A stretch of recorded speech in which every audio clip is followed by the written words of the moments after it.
Steve Kim for UCN Live, and I'm here with middleweight contender Willie Monroe. May 16th at the Forum, he takes on Gennady Golovkin. Willie, I'll be honest with you, 3 weeks ago, I don't know if you were even in the discussions. You seemingly came out of nowhere to grab this assignment. When did you start to get an inkling that you were in the running for this fight? Well, actually, I was in the running along with the fighter from Argentina, Highland and Toriano Johnson. And when I heard that Toriano got, I was like, may the best man win. You know what I mean? I might as well just stay in the gym and stay prepared. So I actually texted my promoter, Artie Palulo, with Bennett Promotions, and they were going to put me on a Matiste Providing call undercard. And I texted him and said, okay, I've been in the gym 3 weeks. That fight is about 5 weeks away. That gives me a solid 8 weeks for that. 8-week training camp. I said, could you let me know whether we're definitely on the card or not, so I can make arrangements to go down to Florida with my trainer Tony Morgan for the last 5 weeks of training camp. And he texted me back later that night and was like, hold your horses, we may be back in the Triple G running. And I said, oh my goodness. So the next morning I got up, that was about 11 o'clock, so the next morning at 5 a.m. I said, if we're back in this running, I better put in 6 miles rather than 3. So later on that day after my first session, he hit me up and was like, we're back in the Triple G running, and he told me the particulars behind the fight. I said, send the contract, let's make it happen. Were you surprised when ink went to paper? Was it a surreal experience that this happened so quickly, the turnaround? Yes, with the call and everything, and then once it hit the press and everything, and I started getting hit on Twitter and everything, it was like, wow, like this is what happens when you're in a fight of this magnitude. So yeah, it was. Let's rewind a little bit. You won the Boxino tournament last year, and it was obviously something that was great for your career. From being a relatively unknown prospect to winning this tournament, and now being on HBO and what will be a big event out here in LA.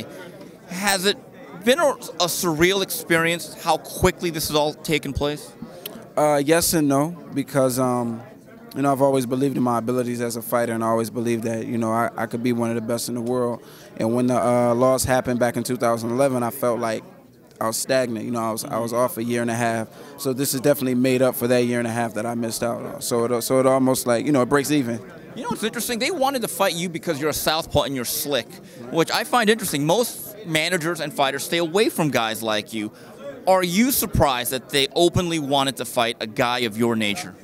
No, because Gennady Golovkin is an awesome champion, and he's a real champion. Like you heard them say earlier, he didn't turn down anybody that has been brought to him. So it's obvious that he wants to cover all ground in the middleweight division, which is something that a lot of fighters don't do. That's something old school fighters used to do, make sure their division was cleared out before they moved to another division. And you have to appreciate that, and you have to, be happy for a fighter that's, that has that attitude. Well, Willie, I saw a tweet you put up yesterday or the day before. You said, stop ripping us. I'm the only guy willing to take this fight currently. Are you surprised or disappointed by the behavior of certain fighters who don't seemingly want to step to the best? Yes, but then again, we also have to realize boxing is also a business. You know what I mean? And when you look at these other middleweights that have turned them down, maybe there are other business reasons. A lot of people, look at things on the surface. They watch TV and they make assessments and they have their opinions. Rightfully so. That's what you're entitled to do that. But at the end of the day, boxing is a very complicated and complex business. So you can't really dog guys out and say that maybe they do want to fight, and this, other business inquiries are in the way of that. So I really can't sit here and say, these guys are scared or these guys, don't want to fight. But at the end of the day, when the opportunity was presented to me, I did it. May 16th, final question. How do you shock the world? Just by being a mongoose, being Willie Monroe Jr., my ring intelligence, my ring IQ, you know what I mean? And staying focused, not letting the crowd get to me, not letting his aura get to me.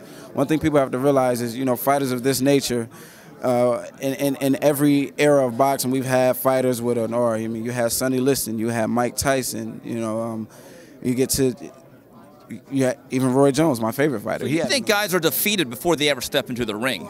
Yeah, a lot of guys are defeated before they get into the ring, and you always have that one fighter who don't give two craps about your aura. They just want to fight. And I'm a fighter that don't give two craps about nobody's aura. I just want to fight. So there it is. May 16th, he takes on Gennady Golovkin. This is Willie Monroe. This is Steve Kim for UCN Live.